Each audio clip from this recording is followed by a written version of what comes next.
Hey, we're back at Sunday Slot Car Fun, and today I had a plan to talk to you about and show you in operation and installation the Slot Invasion new slot replacements for Scalextric, NSR, and I ordered several last weekend, and at no fault of theirs, they're still not here. They were supposed to be here, but then there was some delay with the post office. So I had to come up with something else to talk about today.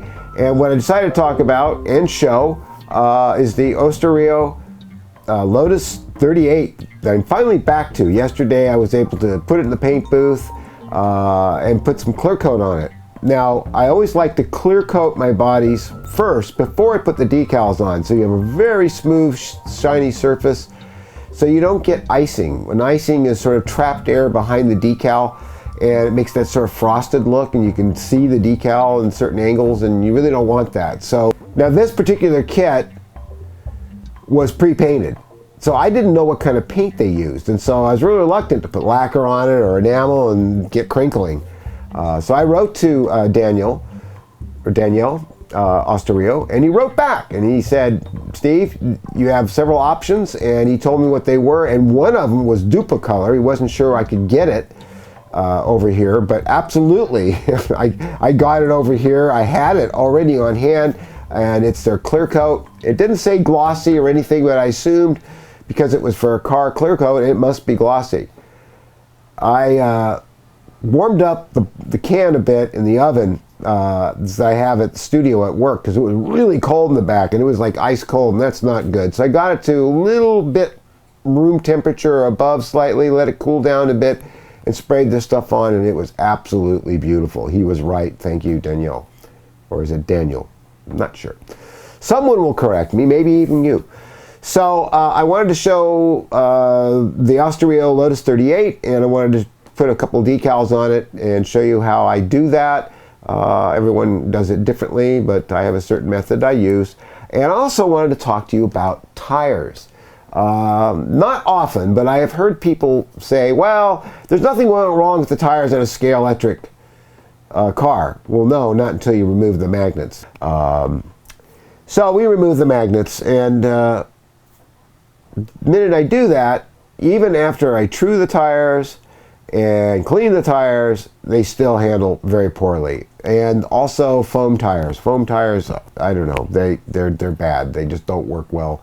So tires do make a difference, and I'm going to show you the difference it can make for those of you who may be skeptical. I know many of you are not. You know that having good aftermarket tires, or in the case of NSR, Slot It, and some of the other car manufacturers, including Ostorero, his tires are incredible. They're marked Firestone both inside and outside. They're a full tire. They're not poured from an open side facing inward to your car. Things like that matter to them. They want it to be as scale as possible, and his tires are excellent. I didn't have to do anything to them. They stuck them on the track and they ran great. So tires make a difference. We're going to show that. And we're going to do that by talking about this Monogram kit that I got from my local hobby shop. I bought it because I love the Ferrari, this particular model. I think it's a 250. And but the kit was, you know, so-so. The body was nice. The frame was a typical Revell Monogram kind of frame. There's no motor pod. It came with press-on crown gear, and also a pinion that wasn't that great, and no bearings, and no aluminum wheels, and a crappy axle. I replaced all that. I'm going to show you how much better this car runs. It's incredible. I've loved this car for the longest time. I didn't think it would ever run good. Boy, does it run good. And changing the tires, putting aluminum rims on the back made a huge difference. So let's get on with it, and we'll show you some fun stuff on Sunday. You know, it's really hard. This room that I'm in back here is at our house, and it's a small laundry room on the other side of the courtyard. Otherwise I'd have a much bigger track than I have, but I'm happy with what I have, and I'm happy with the space. Of course, at the studio I've got all kinds of room, but you know, I don't spend my leisure time at the studio. I work there, I keep my cars there, I work on things there, I have a test track there, but to do this kind of work, I love to just sit on a Sunday and tinker with this beautiful Ostorero Lotus 38. So in looking at the decal sheet that comes with his kit, one of the first things I noticed is that they are all, you can see in the light there, I bet you that you can see that they're all not pre-cut, but they're printed so they're actually to the cut line, which is much appreciated, because with some kits you have to cut them out and you always have a bit of overlap showing if you're not really careful. I use an X-Acto blade and I go very tight to the edges, but in the case of this one, the first decal I want to put on here is this one, which runs down the length of the nose. And I've got a picture up on my screen, which is over here, showing the car. He has really good photographs of the car from all angles on his website. They're very handy. So I want to get this one on first. I'm not going to show you all of them being done because it would be a very long video, but I want to give you the idea. I don't have to be very careful about how I cut these because they are already printed to the very edge of the decal. I have to be very careful. I almost did it. You have to cut looking at this in lighting that shows you where where they're already printed to. Otherwise you may remove something you don't want to remove. And I almost did it here. By cutting into this section, you don't do that, which might cause a little bit of a problem, but hopefully not too bad. So then what I do is normally our water heater is taking forever to get hot water to the front part of the house from the back room here.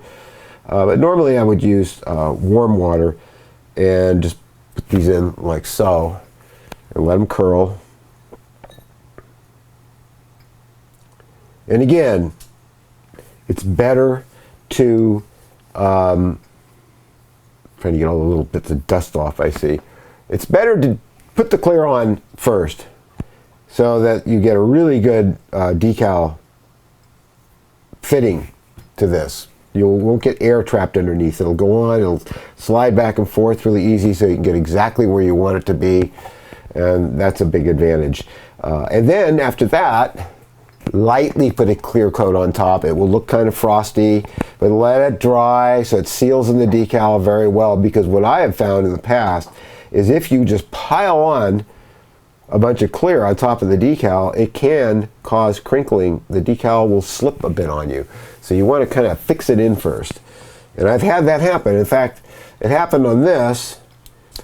This is George Turner's wonderful BRM, and I did a good job building it, but you can see the crinkles there. And I did use decal fixative, which makes it lay flat, and it was laying perfectly flat, and you can just see in the light there the crinkling. That was caused by the clear coat being put on too heavy. And when you do that, that's what happens, or can happen. So we're going to let this get a little, I let it get right to the point where it's starting to slip. It's not slipping. Do not force it to slip, because you can break them that way. And please excuse my nose. Yes, I still have that cold. It hit me last Sunday, and the saying goes, 3 days coming, 3 days on, and 3 days going, which means I won't be out of this until Monday. But working helps. It really does. Still, see, if this is warm water, it's always be breaking loose. I use a little brush to help move it around and smooth it down. And then I didn't bring any decal fixative with me. That's all at the studio. And it would have been handy if I had done that. It's just starting to move. But on these real smooth surfaces, I probably won't need it. Okay, so I don't have any fixative, and as you can see, the decal has floated off. You kind of want to catch it before it does that. Okay, so now I'm going to put some water. I'm going to move this over here. Some water on the subject. And just a little bit there. I'm going to slide it on. Oh boy. Oh boy.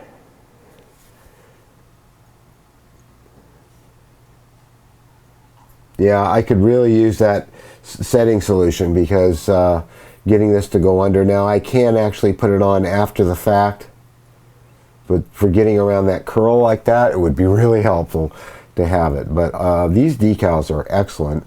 I'm sure, like all of Ostorero's products, his models, everything he does, they are absolutely the best they can be. So I'm going to let that sit there like that. Already, just what that does for the car. These cars fit together so well. You can literally just set the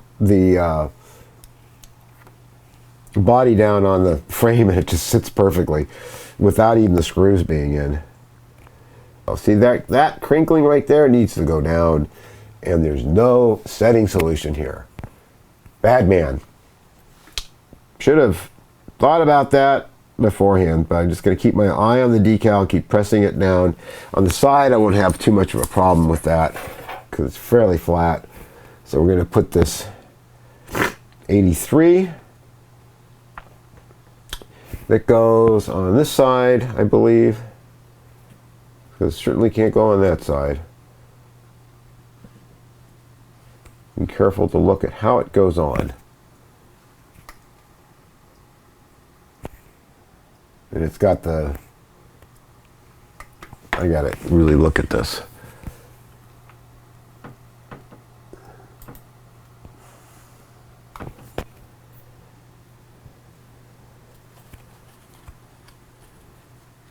So this one orients this way. You look for the tiger, and that's where it goes. So there's metal parts too that are, I'm assuming, laser cut, that go on this car for the gas caps and other hookups that I will put on after I put the decals on. Okay. We got a couple of decals up here that do not go there right now, so we're going to cut those loose. Oh, Dave, be careful, be careful.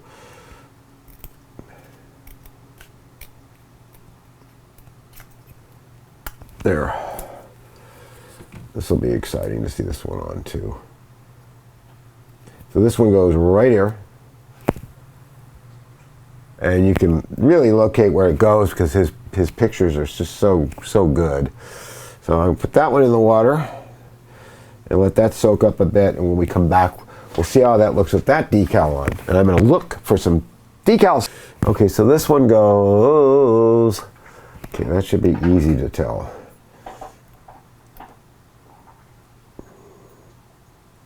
Okay, now obviously I have some cutting of some sort to do to go around this. Oh no, it's made exactly to the point of the tie rod, so you cannot get this in the wrong position. God, I love this kit. I will be back for more Ostorero kits. Yeah, you can buy the cars pre-built, and really, for what you're getting, I mean, they are really reasonably priced. I know there are people who disagree with me, but that there always will be that. But these, God, geez, that just looks so cool. I gotta put the other one on. See what I told you about this? It's like, you know, I'm gonna end up putting off all the decals on this thing. This is slot car fun. Again, with these decals, what's just so amazing is how they're cut so precisely to fit right around every nook and cranny on this body. So you absolutely have. And there you go. That pinstripe for Team Lotus should go right to the very edge of the fender well. Oh boy, is that beautiful. And you know, when you look down straight this way, you can see the decals are straight and lined up. That has nothing to do with me or my skill. That has to do with the precision that these decals were made. These are probably the best decals I've ever worked with in any model kit. So I'm seeing a little bit of popping right here, coming up still. And that's, until the water comes out of there, it's not going to lay flat, which is a shame, because I don't have setting solution here with me. Big mistake, but there it is. So we'll look back at that later and see how it goes. But that's basically it for today. This is supposed to be short slot car fun. I want to show you a little bit of the work being done on this car and how beautiful that darn car is. God, you know, my dad was a race driver, and he knew a lot of people from Indy: AJ Foyt, Mario Andretti, Bobby Unser, Eddie Sachs. Boy, that was a bad year. And we used to watch the races all the time together, and plus he had his big slot car track. And I remember he had a Lotus 38. Somehow, some way he had one, and he also had AJ Foyt's cars. And the cars back then weren't like this, but he made them look like this because he was an incredible modeler, and he would make these cars look just like the real Indy cars. I know he'd be drooling over this if he could be here right now. It just takes me back. Okay, here we have the, this is definitely a monogram. Monogram period. Monogram kit, the Ferrari 250 GTO Le Mans LM. What you're seeing here right now is you're not seeing the original crown gear or even pinion. That was replaced. I put an honest-to-God axle in here, some aluminum wheels that I had, and these Ostorero tires. Now, these aluminum wheels that I had foam tires on it that came with it. You know, it was horrible with those on. And I'll show you what the inside of this looks like, because I know you like looking inside. Ooh, what's the inside look like? It's kind of hard to get any kind of floating in this suspension, but I just backed off the screws a bit, and believe it or not, that made a big difference in the handling of this car. You can see it's a basic frame, and it's adjustable here. This is so they could get it to fit a bunch of different bodies probably that they had for this car. The body's great, it really is. I think it was pre-painted, or did I paint it? I think I painted it. It came pre-painted, but I put my own color on it. It's got really nice taillights, really nice headlights, clear. It's got a decent driver inside, a bit of gauges and stuff, and it's really a nice body. I mean, who doesn't like a Ferrari 250? Especially, I love the gills, the shark gills. Loved them on the Corvette too when they had them. It's got the original wheels up front, which were chrome wire wheels. And since I'm not going to race this car, or I'm not trying to go for scale, I decided to leave it like it is. I wanted to talk about this car. Now, this is my T73 Cooper. This was one of the first true scratch builds. And what I mean by true scratch builds, I see a lot of people putting up plastic body kits they've converted and built frames to, and they're calling them scratch builds. In part, that is true, because they built the frames and a lot of the other things for the car. But the body is not scratch built. In order to be a true scratch build, you have to carve it out of some sort of material and make a mold out of it and produce a hard shell body. That is a true scratch build. So this is a true scratch build body. The frame is a Bear Dog frame from Chris Wright, and Chris Wright was very, very instrumental in helping me get this first car together, because I was kind of new to building cars on this level, and I needed to get the correct size tires to be scaled to the true car, plus the inserts and a few other items. So, but here's the deal: I do have a mold for this, and I do have them offered very cheaply, like $25, as a slosh body kit that includes mirrors, windshield, this piece of grill here, and I think that's about it. Everything else you have to make, like the intakes you can see here, they were made just by taking some aluminum and cutting it and hollowing out. This is a one of Mark Tyler's immense miniature figures. that I placed in it, and the steering wheel and all the other stuff is stuff that I made that's in there. And I see this mirror is starting to get loose. I have to fix that. This is vacuform. It comes with the kit. But what I'm going to do is version 2, and that's going to be completely upgraded. I'm going to retool the body form that I have. It's going to have a core in it. There will be posts in there to mount to your frame of your choice, and I may even include, as an option, a brass etched frame for this. But let me, if I can, and I think I can, open this up, and let's take a look inside. One screw holds the whole body on. And you can see that scratch there, and that's from the tie rods, unfortunately. And you can see what I did there to do the intake. Now what I'm going to do is actually have the entry points for the tie rods so that you can have the tie rods part of the body and they make contact with the outer suspension here. That is the shock absorbers, and this is all part of his frame. Now I'm not going to have that kind of stuff going on with my photo etched brass frame, but it will have the suspension parts going across here and something that approximates this. And it will hold one of these motors here, and I have these motors from Solar Botic. If you're in the UK, you'll want to get them from AB Sport.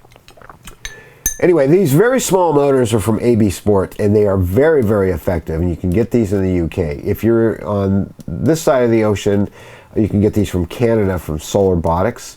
They have these. They're very reasonably priced. They're very effective, and they put out a lot of power in a very small size, which allows you to put the engine in the actual location of the actual engine, and you're able to get a full cockpit and driver in there. So if you guys are interested, and I got a feeling you will be, I am going to offer this as a kit after I finish off the, if I can get this back on without breaking everything. There we go.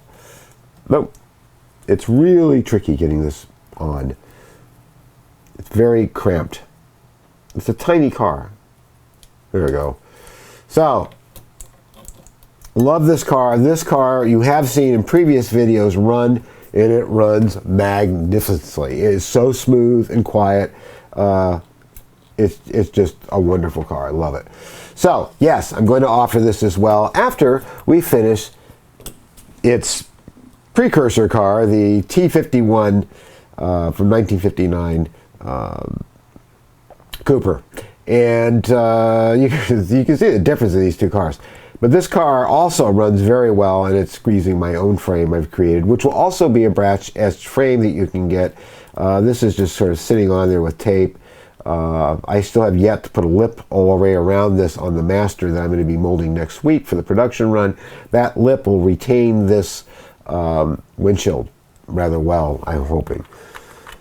So yeah, T73 on the way. That'll be our second car. And the third car I'm going to make car body wise is going to be a T33 Alfa Romeo. I love that car, and it's a two-seater, and it's going to be, in a lot of ways, easier to build than one of these Formula cars. Okay, so here I am. You can see the whole track and me and everything. Wow, it really pays to bring home the big guns from the studio. Because I'm able to get this tripod up high enough, I can show the whole track. So that's cool. What I'm going to do is show you how this car runs. Well, you know what? Let me change the tires on it real quick and put the tires that were originally on it. And keep in mind, the slot guard is not the best. So the slot guide, that is a real slippery beast. Despite all that, despite all that, it still runs really well. It's very quiet for a Monogram model, but again, all that's because I changed the crown gear and I changed the axle and the wheels on it. So now we're going to put the wheels on it. The good tires, the good rims. Otterman tires. I think that's how you pronounce it. So let's try it now. Oh, put it on the right track.